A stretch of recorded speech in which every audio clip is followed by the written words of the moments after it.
My mother died in 1985, and it was my job to go out and close up her house and dispose of her possessions.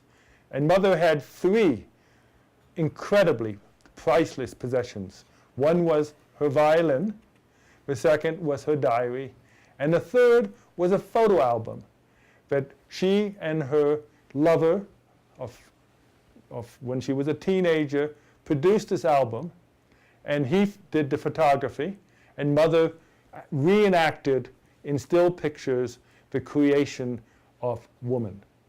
And it was a gift from equivalent to God to man, and the story tells how man has fallen deeply in love with her and can't live without her, and then, but he also can't live with her, and in the end, he's sort of stuck with her. It's a wonderful, wonderful translation. It's translated to me by Nadia Gamova, a very distant relative.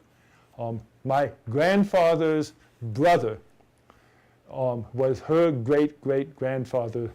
So she's down the line a little bit. She's 30 years old, and she just did a wonderful job translating these various pictures, which represents this poetical story, probably written by both my mother and her lover.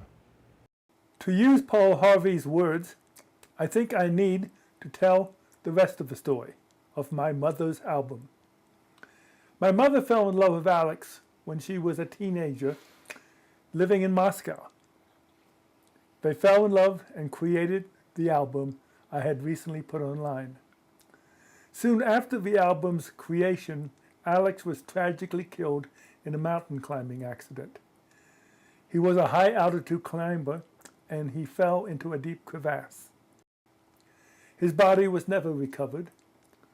I would like to think that since he had found the love of his life, my mother, he died a meaningful death. My mother was devastated by his death, and I believe that she never, ever recovered, feeling deeply that life had cheated her from ever feeling happiness again. Many years later, in 1933, when she was a physics graduate student, she met and married my father, George Gamow. Although my mother was beautiful and outgoing and smart, perhaps smarter than my dad, and that's saying something, the bitterness she felt because of her loss stayed with her all her life and was never far from the surface. I believe my dad understood her deep hurt as few other men would have. I credit him tremendously for always being at her beck and call in spite of her demons that never really left her. So this is the rest of the story. Reading this album and seeing the translation is very sentimental for me, because I think I now have an insight in my mother that I always suspected and maybe didn't understand and would not have understood when I was younger. And I feel a little guilty in one hand of exposing to the world something so sensitive and so lovely and so secret that Mother had cherished so much.